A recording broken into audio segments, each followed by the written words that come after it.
So picture this. Young William Brewer from the East Coast arrives in Southern California in December of 1860. And he is so taken with this mild climate that he writes home to his family and friends in the most poetic language. He's never seen this before in December. However, when they finally get their team together, their survey team, and they have pitched their first camp to start hiking in the Sierra Nevada and taking measurements, they experience the worst rain that Southern California has had in 11 years. They wake up with ankle-deep water in their tent, rivers are flooding, bridges are collapsing, and you would think they would just pack up and go back home, but no. William is actually quite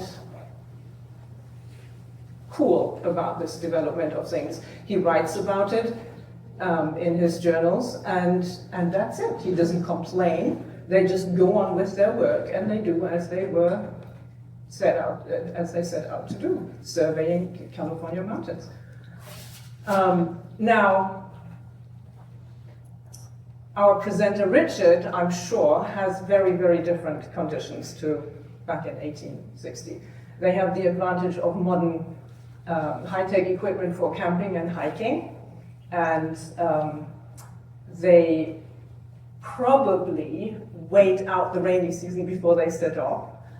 On the other hand, they do not have mules to carry them long distances. They do not have a wagon to carry their equipment, and they do not have a cook who greets them every night with a finished dinner when they come back to camp. But then on the other hand, they don't have to hunt for the dinner either. So Richard is an avid hiker. He used to hike at home in the Yorkshire Dales, very beautiful landscape. And when he came to California for a high-tech job, he continued his passion with his hiking pal, Elvis. And they followed William Brewer's footsteps. Thank you, Katharina, for the intro. So the title of my talk today is Following the Footsteps of William Brewer and the California Survey of 1860 to 1864. Today I'm going to take you on take you back to the mid-1800s to meet a whole bunch of California explorers and adventurers. But before we get into the thick of that, let's do a few introductions first. So to start with, here's me and my dear wife Lonnie. As Katharina said, I grew up in the UK to a hiking family, and where I moved to the Bay Area in 1990. Worked for Altera Corporation, designing programmable logic and FPGAs. And once I met Lonnie, in our spare time over many, many years, we've hiked all over the States. We've been to New Zealand, and we've done the Camino de Santiago in Spain. And next week we're going to France to hike 200 kilometers. So we love to hike. But I also love to backpack. And so I have a community of friends. I sometimes jokingly call them my willing victims. And we spend a large part of the summer up in the Sierras, all over. In particular, I have one friend, my best friend, Elvis Fu, and we do, for a dozen years now, we have done long trips of 10 days into the mountains, so on trail, off trail, seeking lakes, fishing, climbing mountains, basically having a really fun time. And so we've had a lot of fun doing that. And I have a YouTube channel where I post all the videos of all our hiking exploits of all the trips. Okay, so now a quick quiz. Put your hand up if you know who this individual is, the guy on the right. Yes, you're right, yes. And on the left, he's there with Theodore Roosevelt, Everyone knows John Muir pretty much, and rightly so. He's I have to get this straight now, he is a passionate naturalist, not nationalist or naturist, passionate naturalist.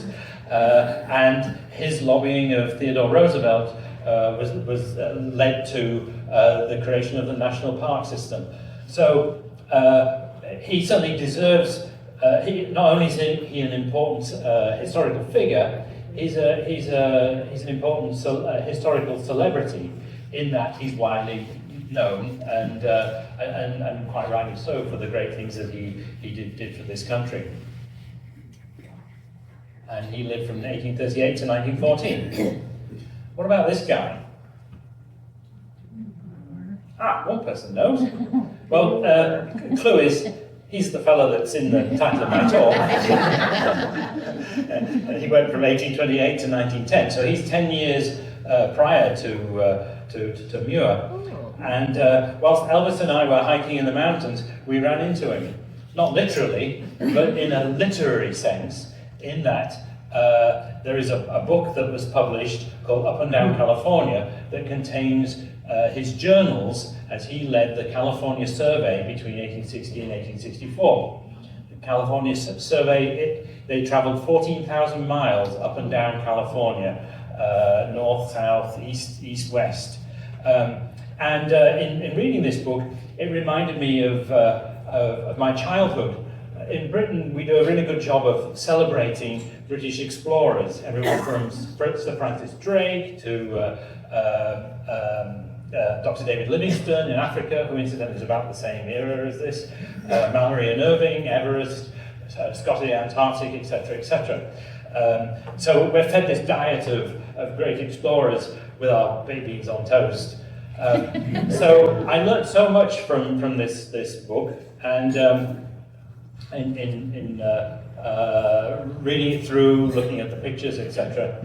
And Brewer and his team, in 1864 specifically, they explored the southern part of the Sierras where literally no one had been before. Even the Indians didn't hang out in those mountains. They're so rugged that there was no value in doing so.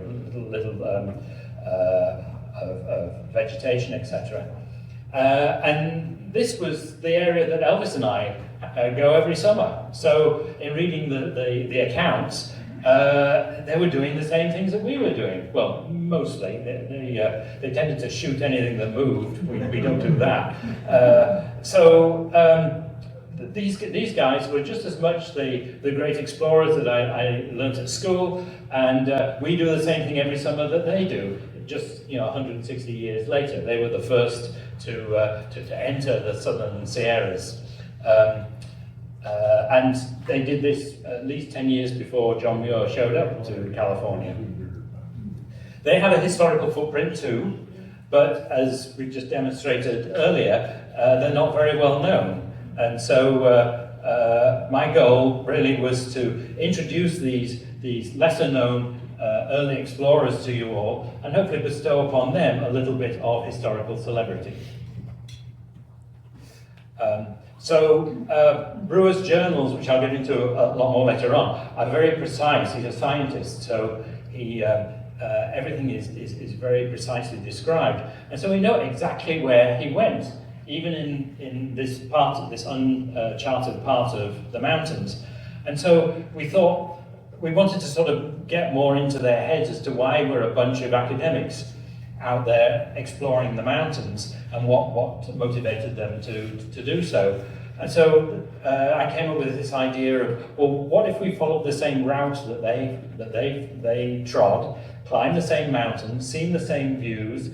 The mountains haven't changed at all in the last 160 years, so our experience would be very similar to theirs in that sense, although in many ways their experience would be very different. So that's what we set out to do. We set out to go explore the same region they did, and to share that ultimate discovery, because this team of explorers were the first to find Mount Whitney and to identify that was the highest mountain in the lower 48 United States. Okay, so now we're going to turn the clock back in a time machine. We're going to go back to 1860. Where are we in 1860? Well, across the country, it's rapidly descending into civil war and largely out of control. In California, there were secessionists. Fortunately, they were a minority, but it was certainly a topic here. But we were kind of shielded from the brutality of that. California as the state, it was made a state, I think, in 1850. It was still trying to find itself. It had only been here 10 years. Just think about what you were doing 10 years ago. That's like no time at all. It was very much the Wild West. Growth was organic. People went wherever they could go make a living. There was very little sort of state structure, and even the maps that were drawn were all very ad hoc. There was no systematic process to that. And if I use my pointer here, the lower part of the Sierras here was just a complete blank region in the maps. No one knew what was there. In fact, in these days, the mountains were a nuisance. They got in the way. You had to either get over them or somehow get round them to get to where you wanted to be. And there certainly wasn't any recreation going on. Secondly, the gold rush, from 1848 onwards, was rapidly diminishing, despite more and more draconian methods to try and find those precious minerals in the ground. And so, at this time, the state of California decided that it was time to conduct a survey of the state. And so they set out, this is the charter, the specification of what they were looking for. They said, with aid of such assistance as he may appoint, to make an accurate and complete geological survey of the state, and to furnish in his report of the same proper maps and diagrams thereof, with full scientific description of its rocks, fossils, soils, and minerals, and of its botanical and zoological productions with specimens of the same. So, why not define it broad? Potentially there's no downside to that, but in reality, the leaders of California at the time were really focused on one thing, and one thing only, and that's where are there more minerals we can dig up out of the ground and monetize, and hopefully spur on a second gold rush even. That would be ideal.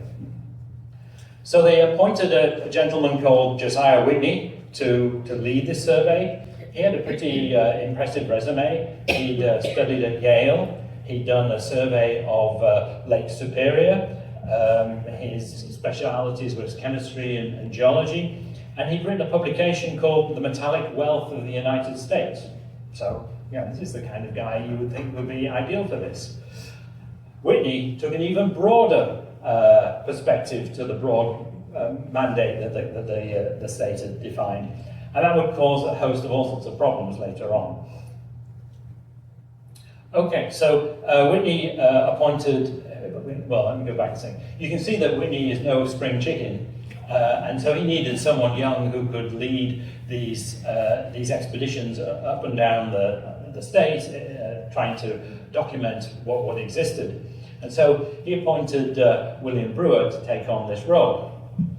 So for a few minutes, I'm going to now kind of focus on Brewer and his background to sort of show you how he ended up in this position. Excuse me. He was born in 1828 in Poughkeepsie, upstate New York, to a farming family.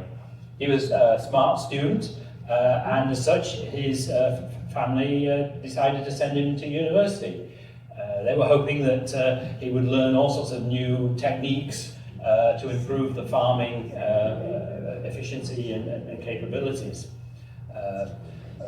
This is, I think, a painting of Poughkeepsie. It's very much rural, upstate New York, farming country.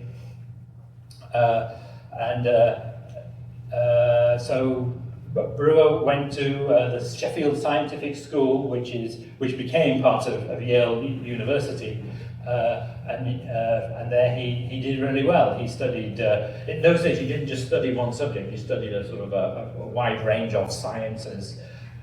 So he studied geology, chemistry and botany, and so impressed his professors that they had him go take a 3-year sabbatical from New England over to Munich. And here he got to study under some very eminent German professors. Firstly, there was Robert Bunsen of the Bunsen-Burner fame, and then secondly, Justus von Liebig, who is known as the father of fertilizer.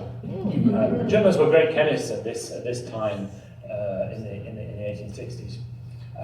So he thrived under their tutelage, and then in his spare time, he got introduced to the Alps, being in Munich, and immediately fell in love with the mountains and hiked hundreds of miles round and about in his weekends and spare time.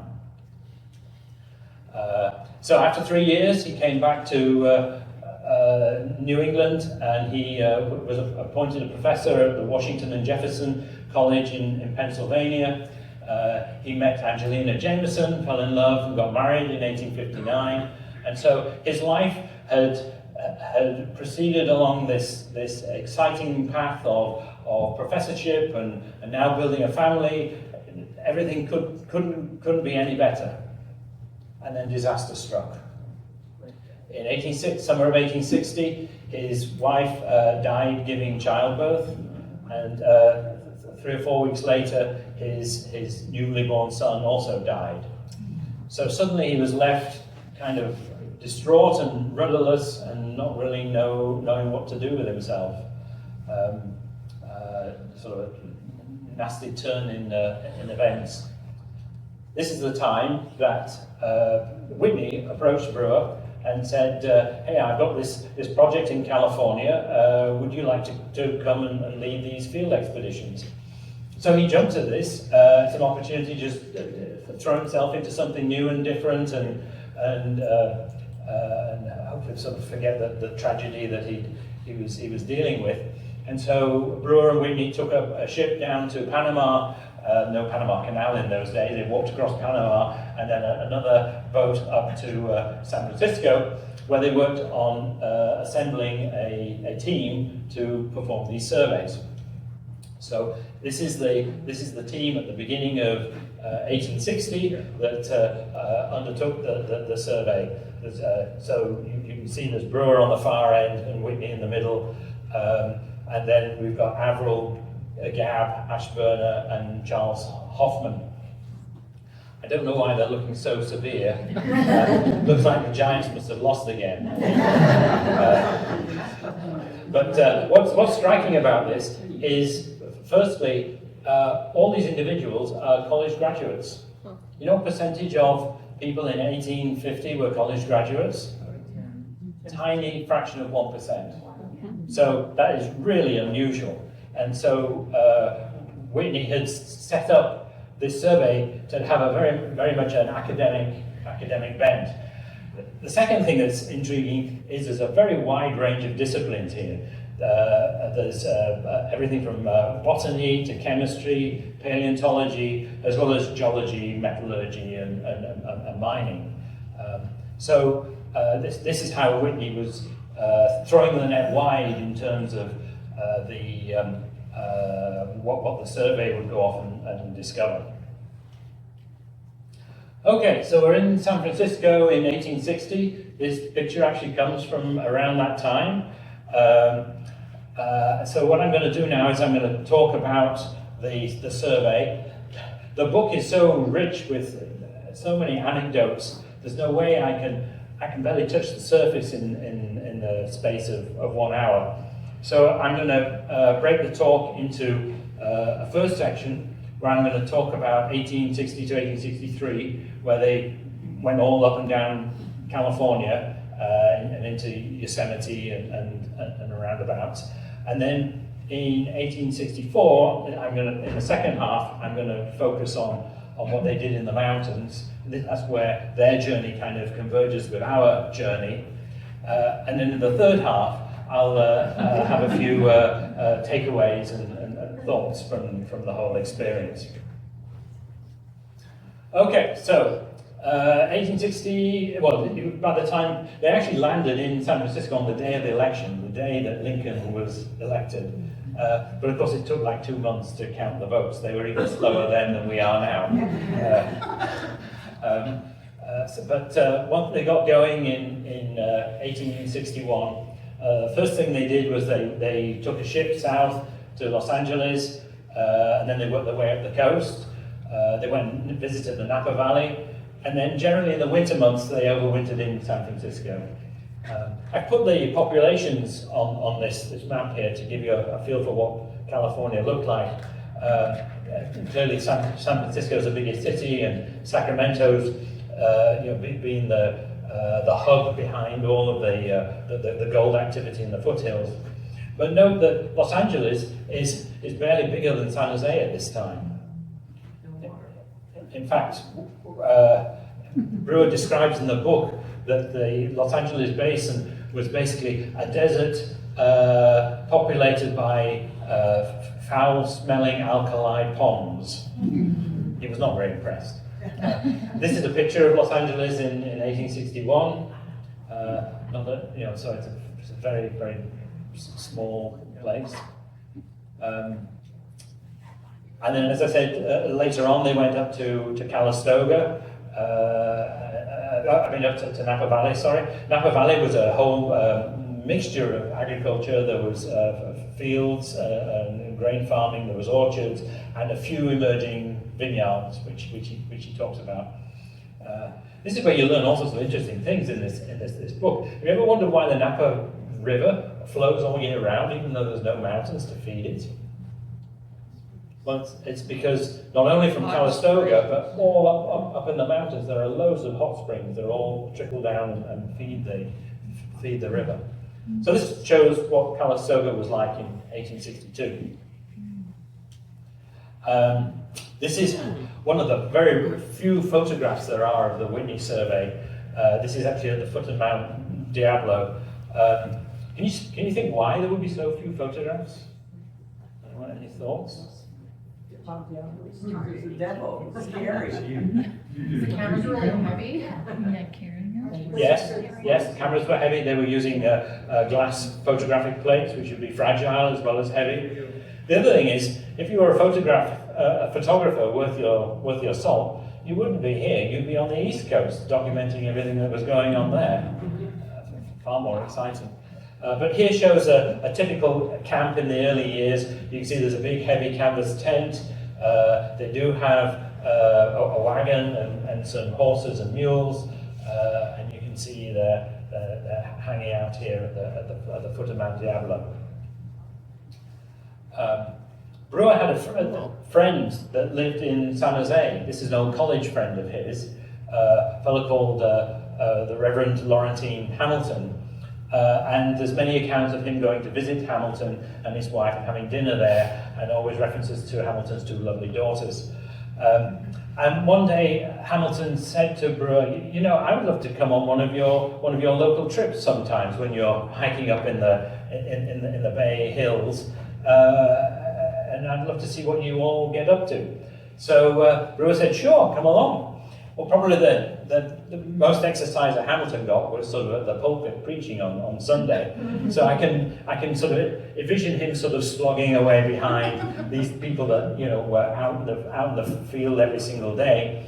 But he gets to the top of the local hill that they climb, and Brewer says to him, I'm really impressed with what you've done today. That's great, getting to the top of this hill. How about we call it after you? And that's how the name Mount Hamilton comes. Not with the Lick Observatory on the top. This is a later picture, but that is the origin of the name. If you're there first, you have great license in terms of what you call mountains, wildernesses, lakes. You have a lot of leverage. Okay, so then moving into 1862, they hung around in the Bay Area during the winter, and then they went into the Central Valley, and then went north up to Mount Shasta.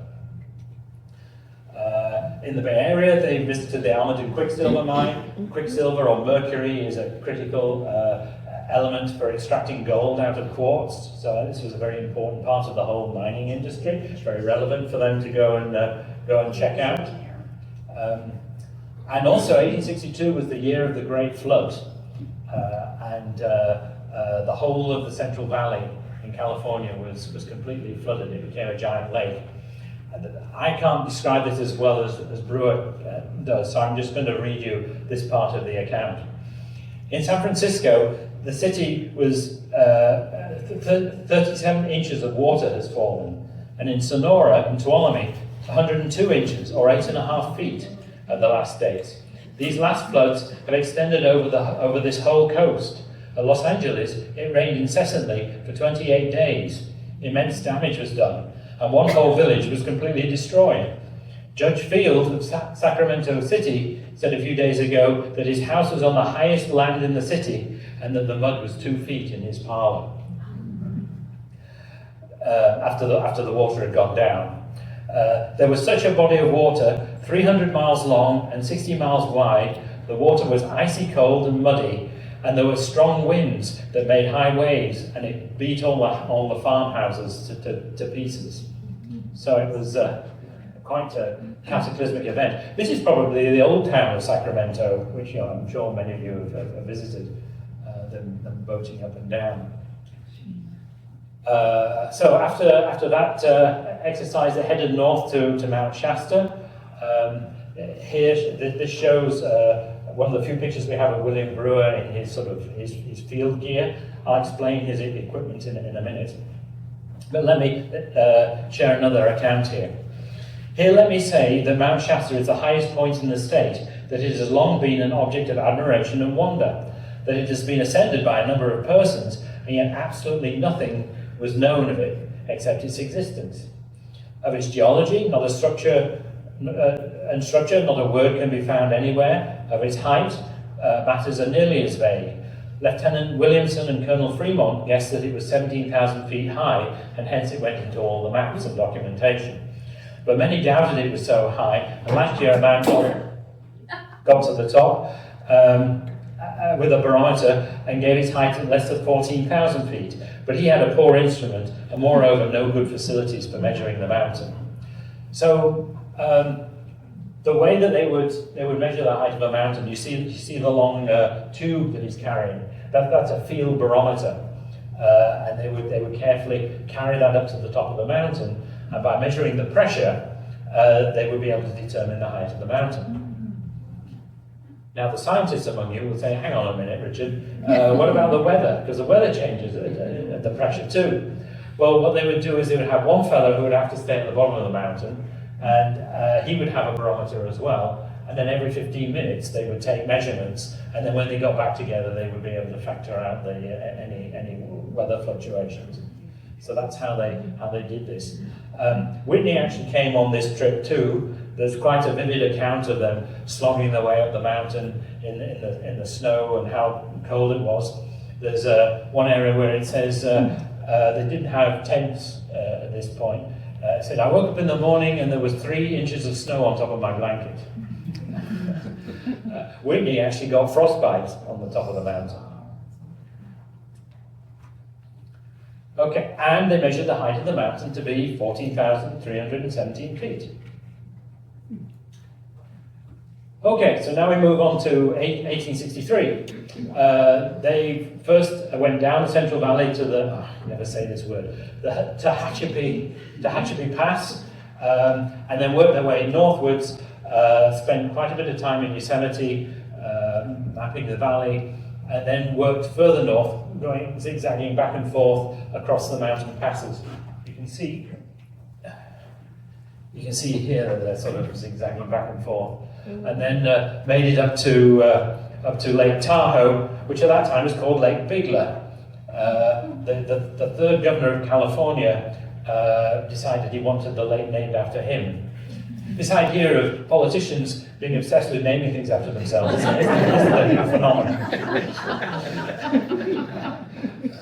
And then they went further up to Lassen and towards the California border. So what do we have here? Oh yes. So in the winter months, California launched its first pleasure cruise ship. You can think of it as being the first blue and gold fleet.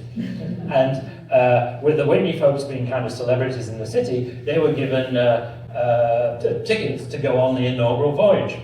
And this is all accounted quite well in the journals. The ship set sail, immediately ran aground at Alcatraz, and started taking on water, and so it became the first pleasure cruise ship rescue. At the time in Yosemite, Charles Hoffman was the cartographer of the group. He was from Germany, and he brought the whole skill of detail map making to the United States. He was also a great sketcher too. And so this is up in Tuolumne around Cathedral Peak. You can kind of see Brewer's humor in this next quote. It says, "Mosquitoes swarmed in myriads, with not 1/10 the fear, but twice the ferocity of a Southern secessionist."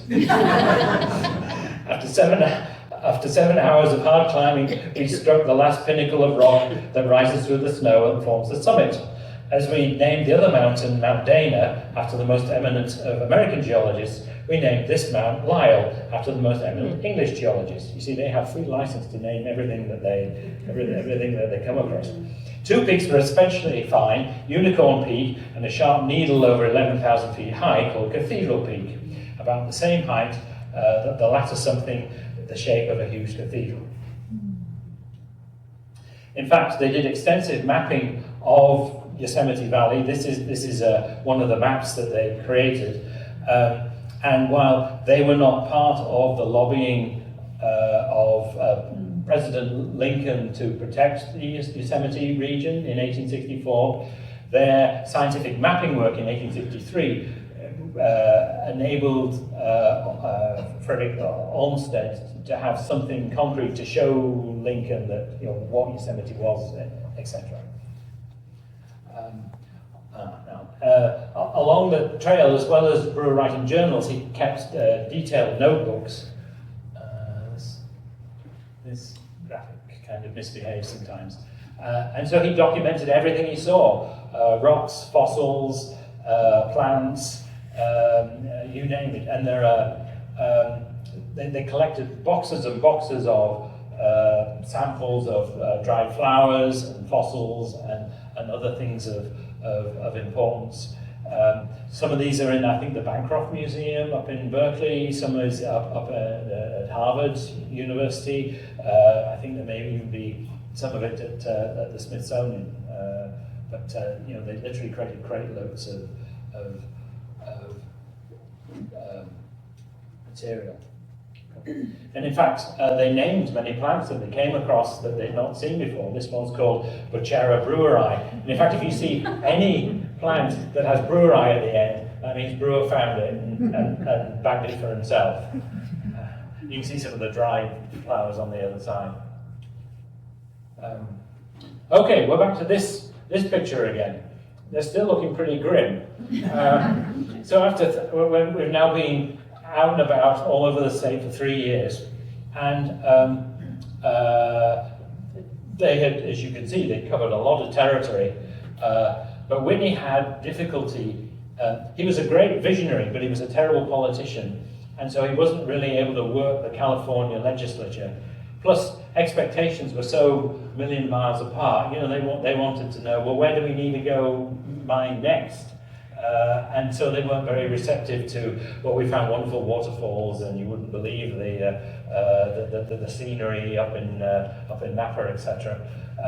And so, secondly, the state was kind of dysfunctional at the time, and they rarely got paid, to the extent that often they had to, when they ran out of food, they had to knock on people's doors and say, do you think you could feed us, please? Kind of thing. So it was a difficult endeavor, and it was hard work being on the road all the time. There were times they hiked through thick bushes and their clothes all got ripped to shreds.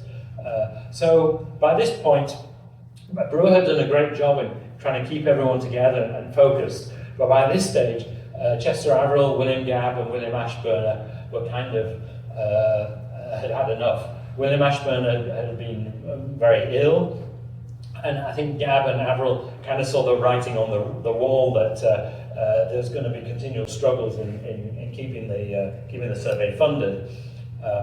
So the three of them departed. Gabb and Ashburn do have mountains named after them. But there's now an extra person in here, the second from the left, Clarence King. And he's going to become a very important part of this story going forwards.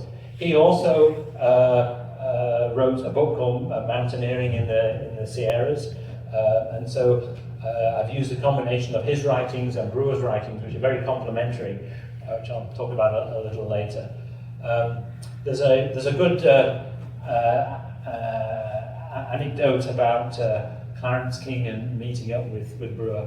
Clarence King had just graduated from college, and he had a school friend called James Gardner, and the two of them had come across to the West Coast because they'd heard of the Whitney survey and they really wanted to get involved. So this is Brewer.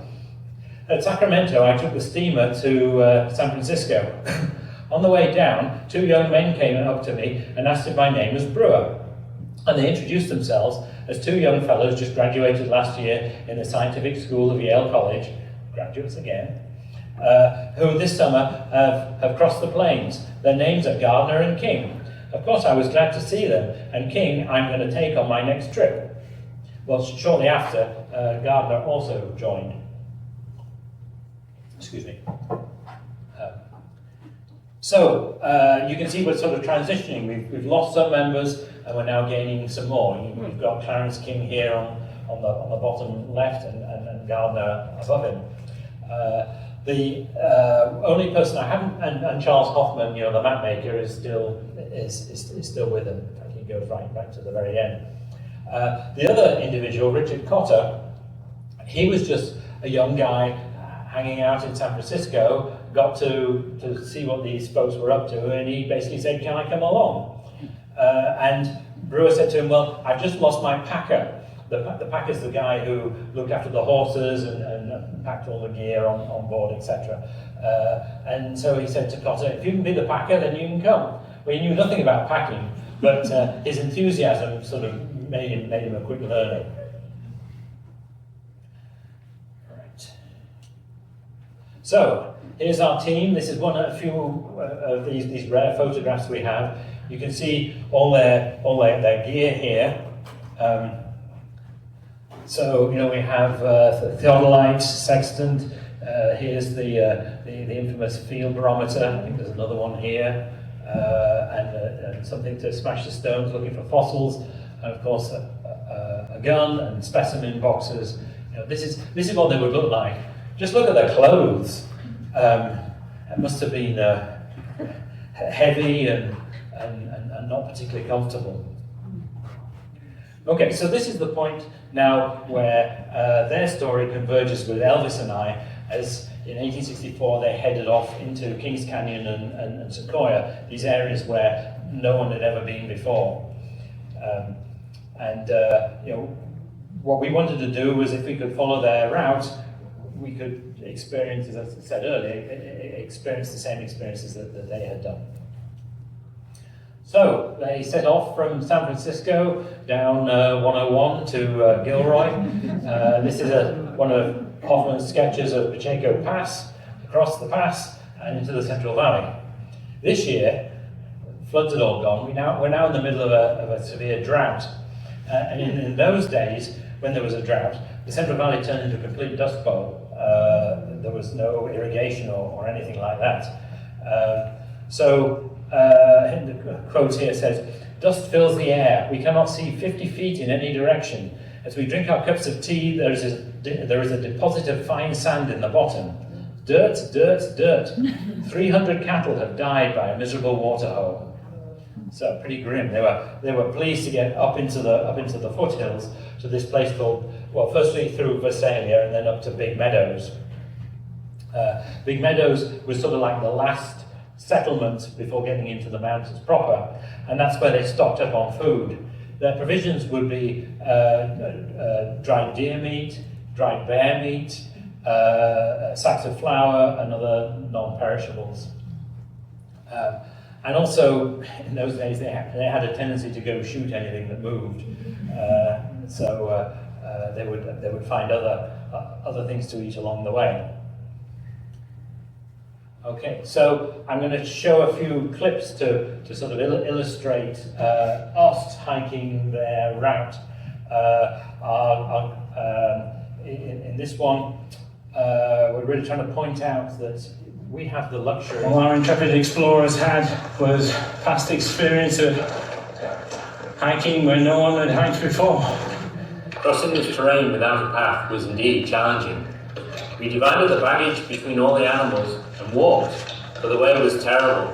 At times it lay over and along the ridge, in forests of firs and pines, and then over rocky hills and up steep slopes, so steep that our animals could hardly cling to them.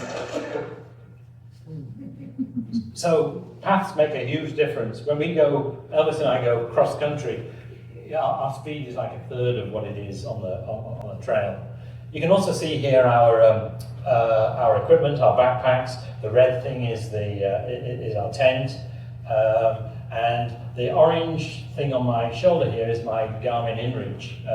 So if we get into trouble, we push the button and a helicopter shows up with a $20,000 bill, but nonetheless. I mean, when they get up into the backcountry here with no one around, they might as well have been on the moon. There's no one that's going to come and save them. Even a twisted ankle becomes a big deal.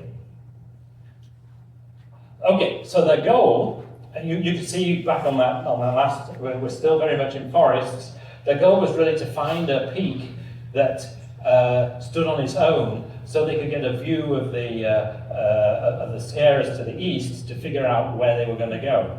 The Sierras are like a big wedge, so going from west on this side to east on this side, they go upwards like this and then drop dramatically. Anyone who's been down to Bishop and so on, you see how the mountains are just vertical there. So they knew the further the east they went, the higher the mountains would be. But they needed that mountain close here so they could figure out how were they going to get there. So this shows heading off from Big Meadows. You can see our camps as we're working our way across over to this place called Jo Pass. And at Jo Pass, they had a view across to seeing a very distinctive mountain that was a perfect candidate to climb.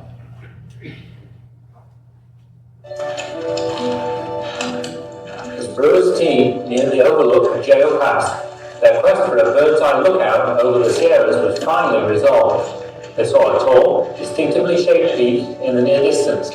From the summit of that mountain, a path through the Sierras to the east hopefully could be identified, solving their navigation dilemma. Hey Elvis, that, did you see bear? No. It'd be nice if we did. That is Mount Sullivan. Is the Mount Sullivan? That is Mount Sullivan. I don't know where it is. That is shape. Remember that sketch I showed you? It looks exactly the same. This is a sketch that Charles Hoffman made 158 years ago. And this is a view. Looks like this is the same tree. So yeah. It's history coming up to life.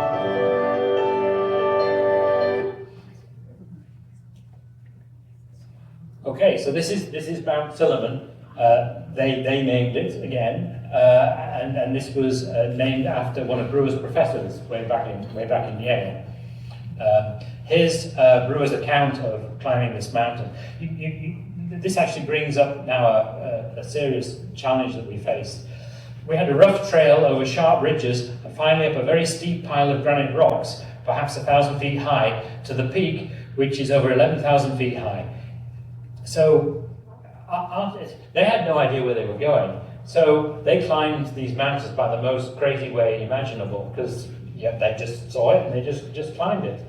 We didn't have the capability of literally climbing the mountain the same way they did.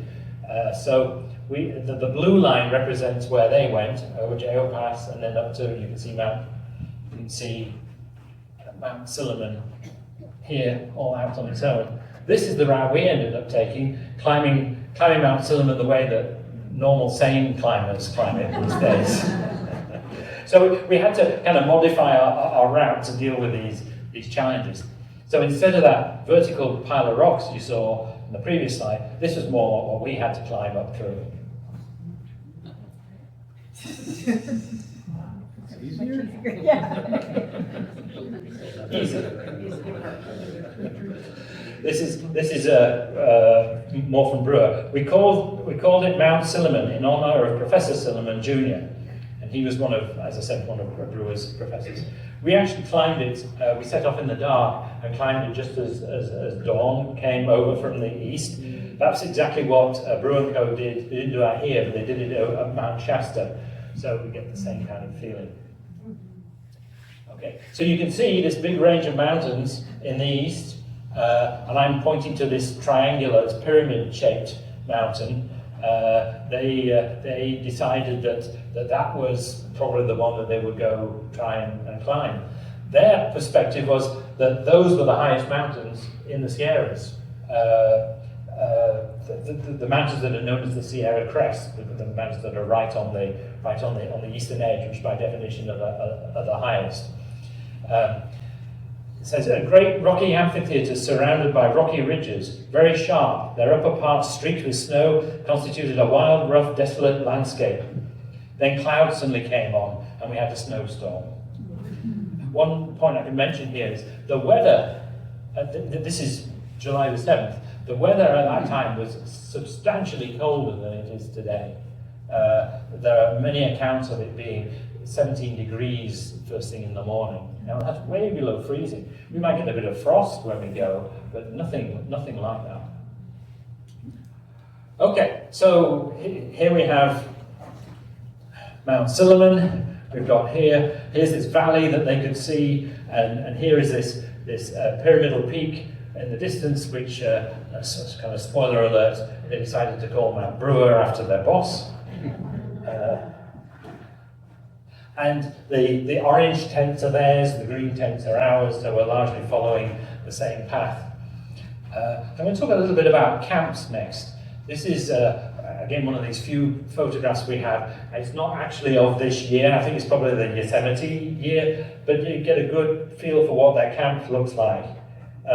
You can see that this is actually Brewer, this is Hoffman. I don't know who these two dudes are. This is their measuring equipment. They've got the saddlebags here. There's a fireplace here with some rocks to sit on. There's actually some cast iron pans down here at the bottom.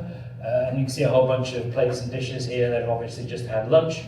No tent. No tent. The only thing they had were these big blankets. And that's what they would huddle under, regardless of whether it was raining or snowing or whatever. Has that been colorized? Is that what's involved? Yes. Yeah. It was black and white to start off with. I used ChatGPT to colorize it, and this horse I didn't even realize was there. So I just colorized it to sort of try and make it clearer. And made slight modifications to a couple of the pictures just to enhance visibility. Here's a description of being in camp. We had a most glorious venison soup. We ate venison 3 times a day. A few days ago, before we got the deer, the boys shot a large Arctic owl, an enormous fellow. They dressed and cooked him. I've often heard of boiled owl, but this is the first time I've practically tested it. And it's nothing to brag of. Strong, tough, with a rather mousy taste. We have a book of sermons in camp, and thus far we've read one aloud each Sunday. A laborious week lies ahead. When I next write, I hope to have seen the high peaks. Okay, so for a little bit of fun here, I'm going to show a couple of clips from an upcoming video on my YouTube channel, just to sort of show what our camp looks like in comparison. Oops, if I go the right way. Here we go. So we have our tent weighs 3 pounds. The green and yellow tubes are our fishing poles, and you can see here we've got our hiking poles, and we're wearing our puffy down jackets. And then this next video clip shows. This is inside our tent. You see our mattresses and sleeping bags and all our cooking gear. It's pancakes today. They may have had pancakes, that's similar. And here you see our bear canisters. We have to lock all our food into bear canisters to protect it. And Elvis is running down to the lake to get some water. We have to filter all our water so we don't get jarred here. I think their constitution was tough enough in those days that they could fight off those sorts of things. Here's one of the lakes that we camped by. They would have walked right past this lake, Lost Lake. Beautiful. We had trouble with our fire. It got into some dead logs and we feared a general burn. We fought hard to put it out. The gardener was nearly bitten by a rattlesnake that was driven out of the bushes. We didn't try and emulate this bit. Listen to Avid. Okay, so we're now going down the Sugarloaf Valley over to the Roaring River, and we ran into another one of our challenges in that to get up to this valley where there's this lake called Big Brewer Lake, where the last brewer tent is, was up a really steep gully that was full of spiky bushes. We didn't think that we could get through there, so we went on that big orange detour round to the Sphinx Lakes to be within striking distance of Mount Brewer. So they would have camped where the black dot is. This is Brewer Lake, and Brewer often referred to Mount Brewer as the cinder cone, although it wasn't a cinder cone at all, it was granite. Okay, this is Elvis and myself at the foot of Mount Brewer, and you can see Hoffman's sketch on the right-hand side. Saturday, July the 2nd, we were up at dawn, and Hoffman and I climbed this cone, which I believe to be the highest part of the Sierra. We had a rough time, made 2 unsuccessful attempts to reach the summit, climbing up terribly steep rocks, and at last, after 8 hours of very hard climbing, we reached the top. They named the mountain Mount Brewer after their fearless leader. So that's what they achieved, 2 attempts.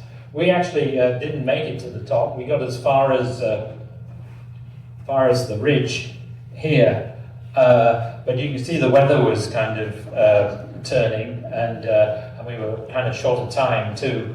It was getting late into the afternoon, so we got to the ridge. We were able to sort of see over, but that was as far as we managed to get. But that didn't deter us. A year later, we had another crack at this. We came from the east. I haven't drawn this in, but coming in through the east, there's a lake here called East Lake, and that's the more traditional way of climbing Mount Brewer, rather than the way that they did. So this was our base camp. You can see Brewer up at the top, the sort of first light. And so here's a video clip of us working our way on this attempt up to Mount Brewer.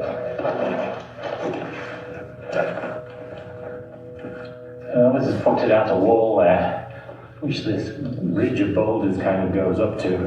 I don't think there's any easier path now. So the only way to go up is go around to the top.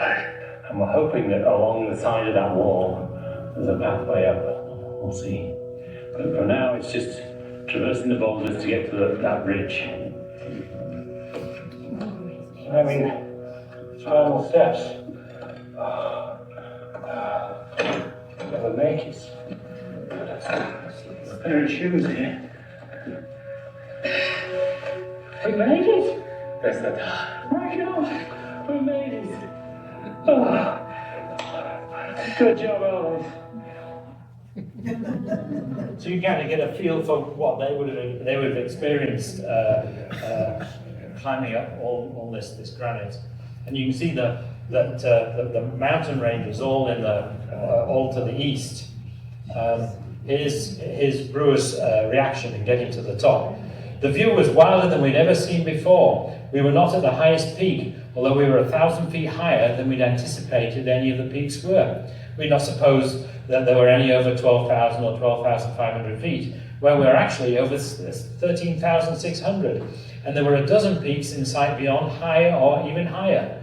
Such a landscape, 100 peaks in sight, over 13,000 feet, many very sharp, deep canyons, cliffs in every direction, almost rivaling Yosemite, sharp ridges and almost inaccessible to man, on which human foot has never trod, all combine to produce a view the sublimity of which is rarely equalled, one of which few are privileged to behold. So they were completely dumbfounded when they thought they would just be able to look down into the Owens Valley, and they saw range after range of more mountains even higher.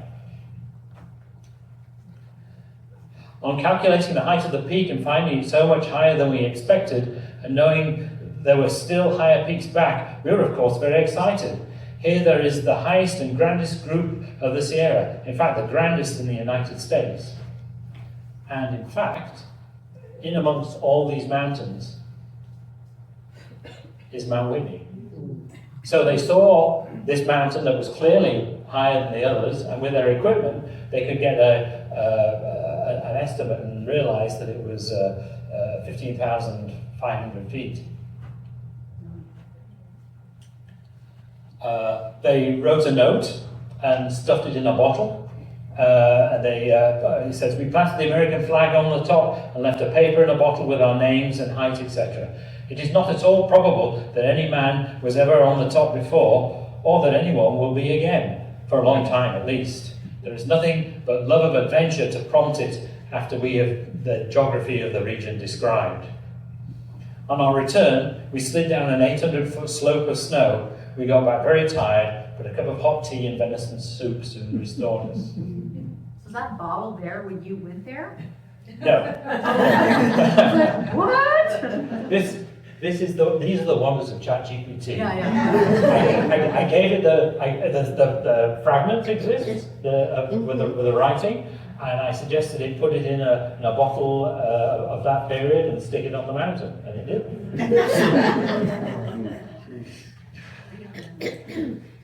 Okay, so they got back to camp, and Brewer and Hoffman told the story of what they'd encountered, and King was super excited. In fact, he became almost obsessive, and he really wanted to go climb Mount Whitney and be the first to climb the highest mountain in the United States.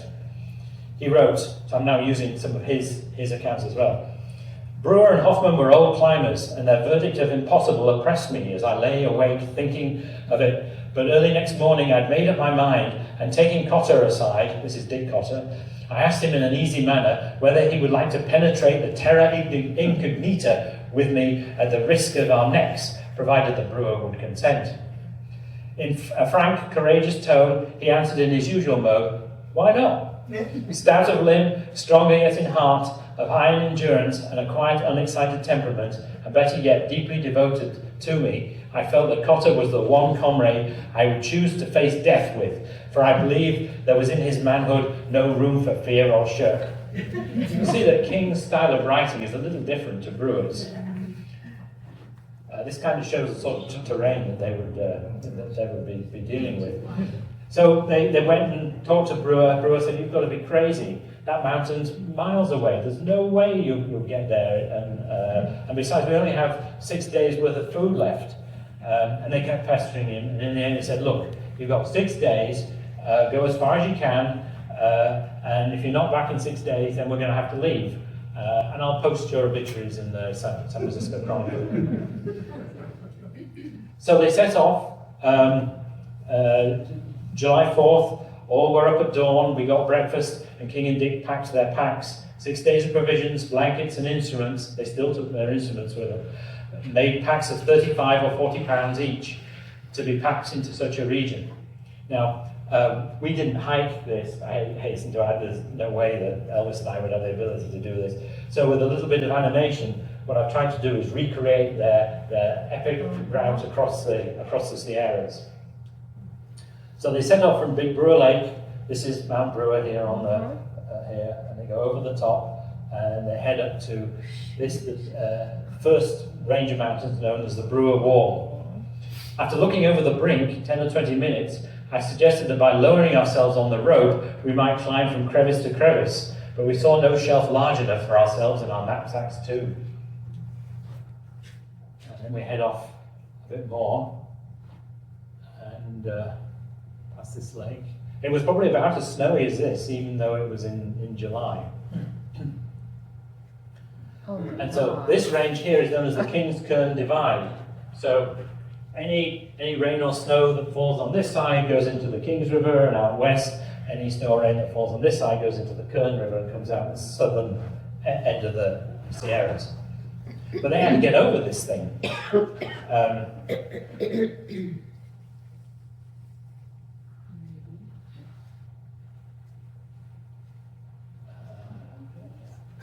That lake they just passed is called Lake South America because it looks like South America. So they couldn't get to Mount Whitney, so they went to this peak here called Mount Tyndall, which was also a very distinctive mountain. And from there they could validate Brewer and Hoffman's measurements of Mount Whitney. There is an anecdote here where it talks about King trying to go down the rope to get over that King's Cairn Divide. I think I clipped too early. And he talks about how he hit a rock and it spun him round, and he was about to fall, but he reached out and grabbed a gooseberry bush that was sticking out of a crevice, and how the crevice saved his life. You can't write anything better than this. Okay, so that's the end of us following Brewer. King and Cotter did get back in 6 days. Cotter's boots had completely fallen apart, so he was wearing just sacks on his feet that were all completely flooded. They went back to Big Meadows to resupply, and they did further explorations.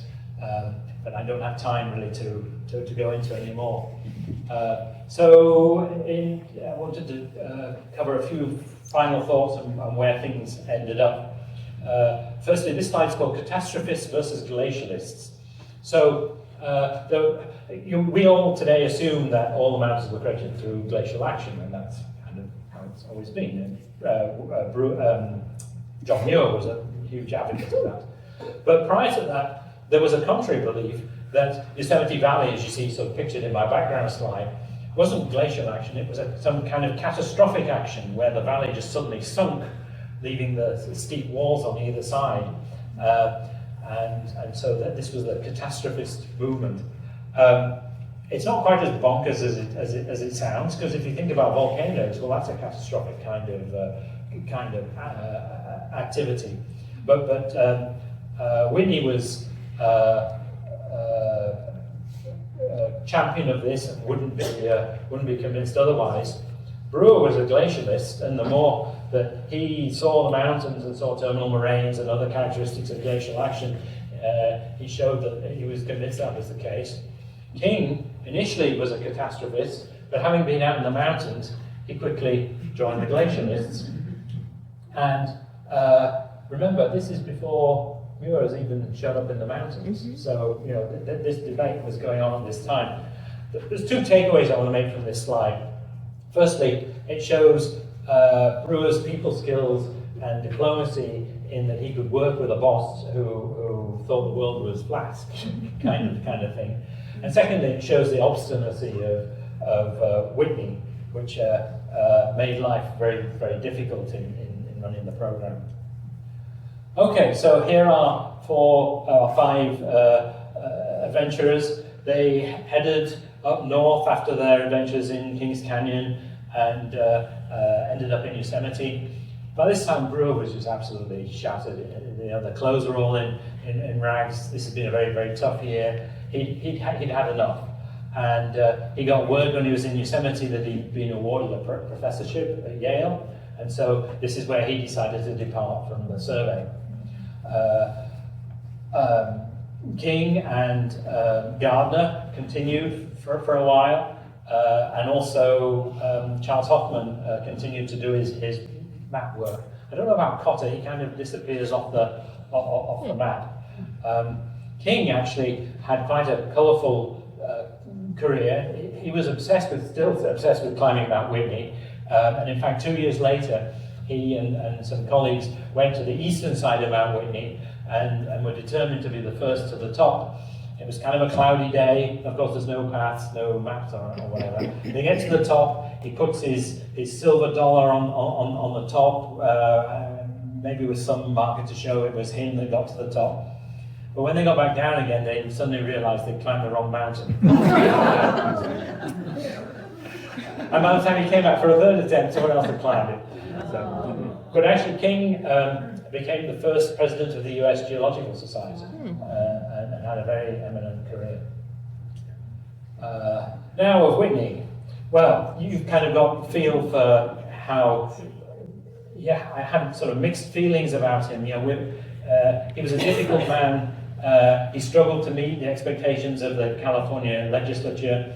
I've written some of his writings. They would be perfect treatment for insomniacs. They're not very engaging, to be honest. And the California legislature just got more and more frustrated with him. And the funds dwindled until 1874, where the whole thing was eventually wrapped up. Having said that, without Whitney, there would have been no California survey, there would have been none of Brewer's writings, none of King's writings, and this book is such a rich collection and a snapshot of what life was really like in the 1860s.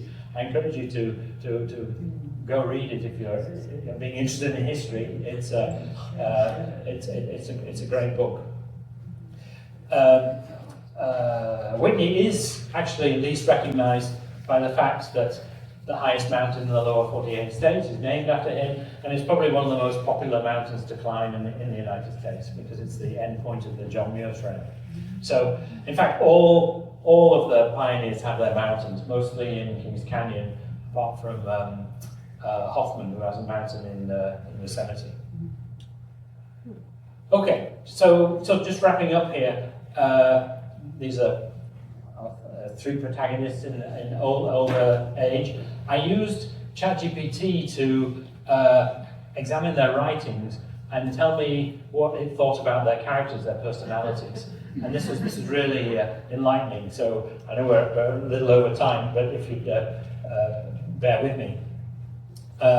Brewer's writing is very scientific, very precise, very exact. You know exactly where he is and what he's doing. It's factual. Muir, you kind of know where he is, but the writings are very poetic. King, you have not the faintest idea where he is, but it sounds really exciting. So here's an example. The climb was very hard, but we made it to the top. A storm came upon us. That's Brewer. So ChatGPT gave me what would Muir have said. The mountains showed me the way and the storm winds began to sing.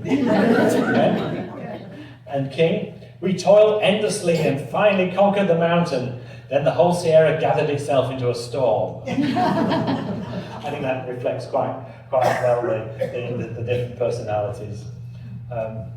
For us, this was a wonderful experience. I think hiking and experiencing what we were reading really did give us an insight into the personalities of these characters and what they endured. We were inspired by their tenacity and their enthusiasm. We were completely humbled by their toughness. These guys were amazing what they endured. And Brewer was really the glue that held the whole Whitney survey together. I have huge respect for him. And you know, if one day when we're hiking in the mountains, if we ran into him, we'd have an awful lot to talk about. So, hopefully you agree that Brewer and his team do deserve a little bit of that historical celebrity that I've tried to share today. Thank you very much.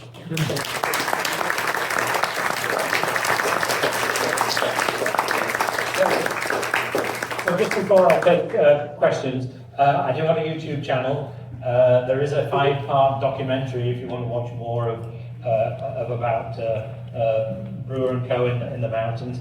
This is my my channel, Richard Cliff 3510, or the QR code.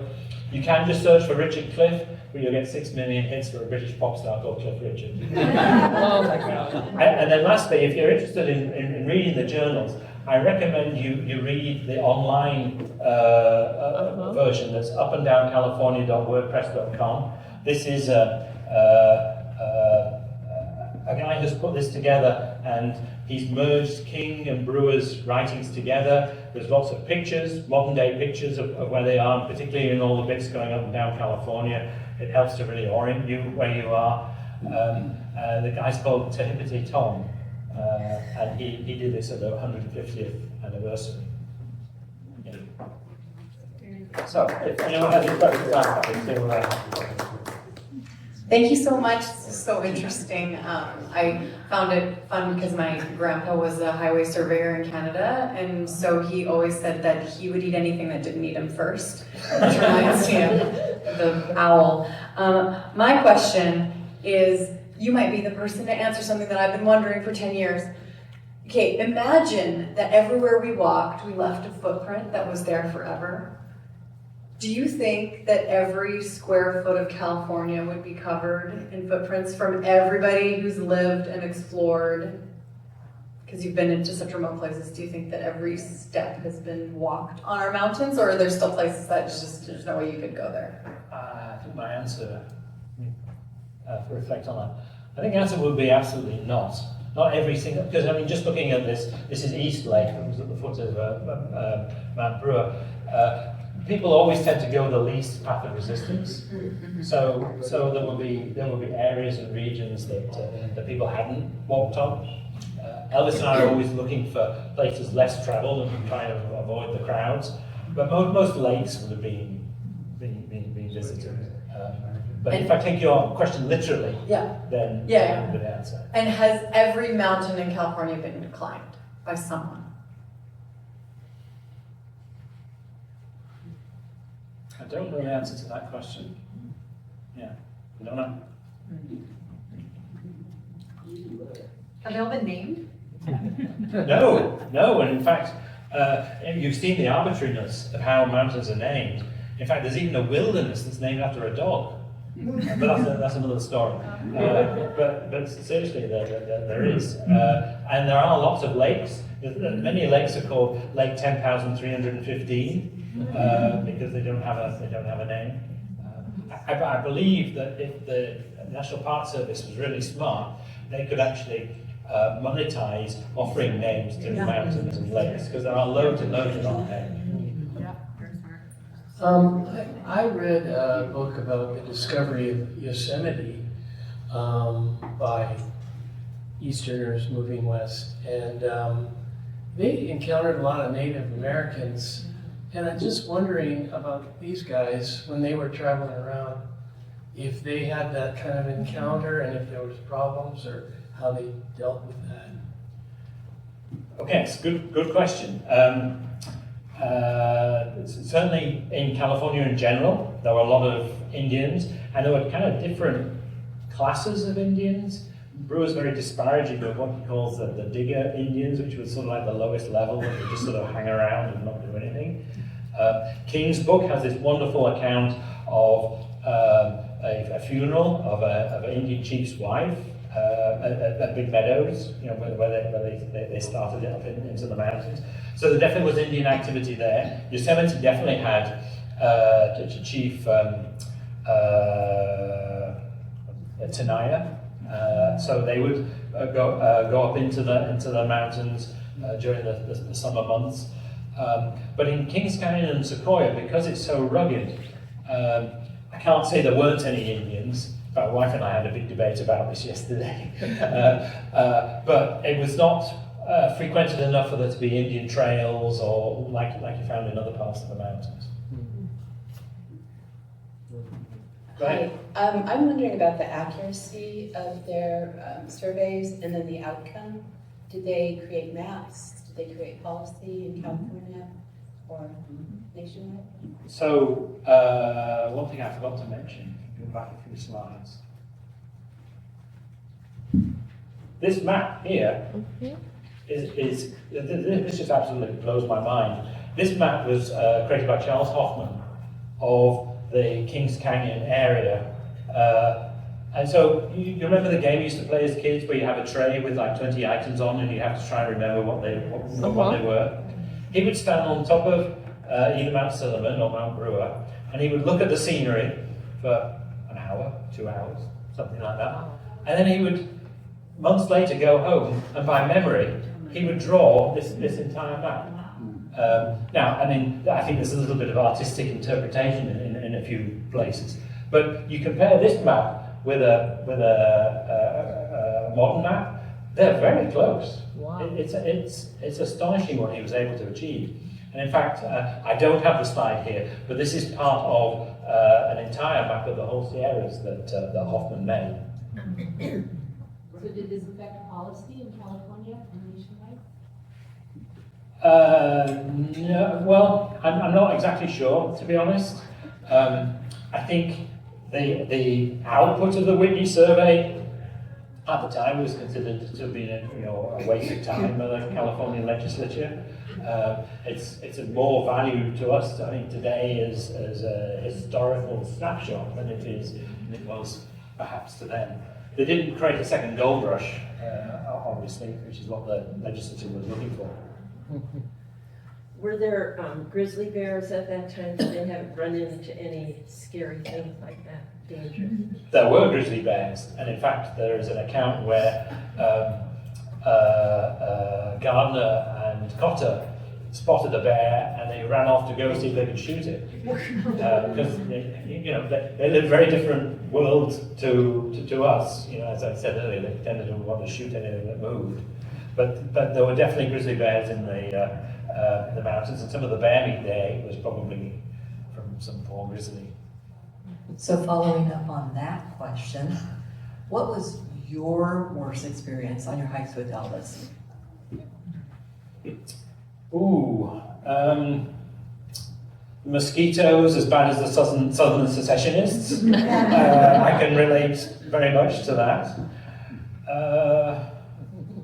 Generally, we've had pretty good weather over a dozen years, but last year we climbed Mount Langley, which is incidentally the mountain that King climbed by accident.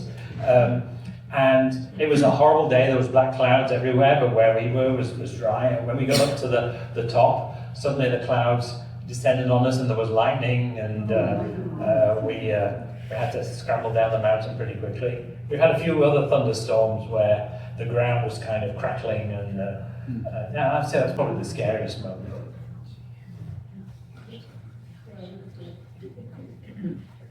How heavy was your pack? It varies on how long the trip is, obviously, but for these 10-day trips, it would be about 45 pounds. We try and keep no more than that. More than 45 is a real slog. And of course, it gets lighter as you go along.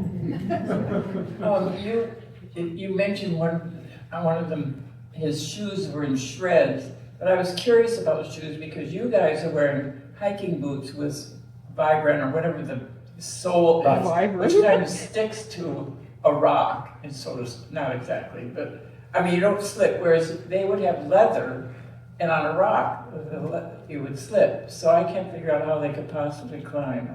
How they managed is just beyond me. Oh, okay, you don't have the answer to that. No, I mean, it's not like they had special types of crampons or anything like that. They just hiked in their, as you saw in the pictures, they're ordinary clothes. Now, a lot of them would wear like wool jackets, and these days wool is becoming a textile of choice today. They found better ways of spinning wool because it doesn't smell, and it's not like cotton where it wicks the heat out of you if it gets wet. So some of the things they were wearing actually were quite reasonable, but yeah, and there's numerous accounts of where they got back to base and their clothes were just in shreds. And their shoes. I was curious about their shoes because how they would just be leather. Well, I think you saw Brewer when he was standing with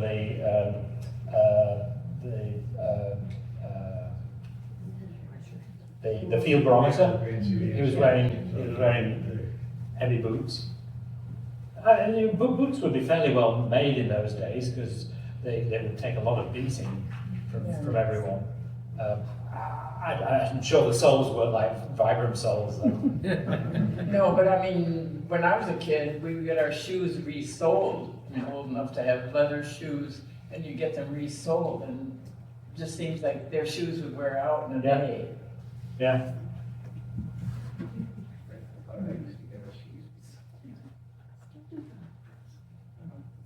Okay, if there isn't any other questions, I just wanted to thank Richard for coming, but sometimes we have speakers who come that just remind us. They remind us why the Historical Society is here. They remind us what those who came before us had to go through. They remind us of what California is all about, the landscape, and just the trials and the stories of survival and unimaginable just wit and grit. I've been following some of the athletics going on, and one of the terms, because I'm a coach, would say, these guys have got dog. They got bark in them. They just don't stop. They have fortitude, and I just want to thank Richard so much for coming. And so, are you going to take us all with you? Or are you planning the Richard Cliff, expedition, and invite us to come with you? Looking for 35 might be a bit challenging. A little bit challenging. We're going to present Richard with this gift, and we hope that you'll give us an applause and a thank you to Richard. Thank you.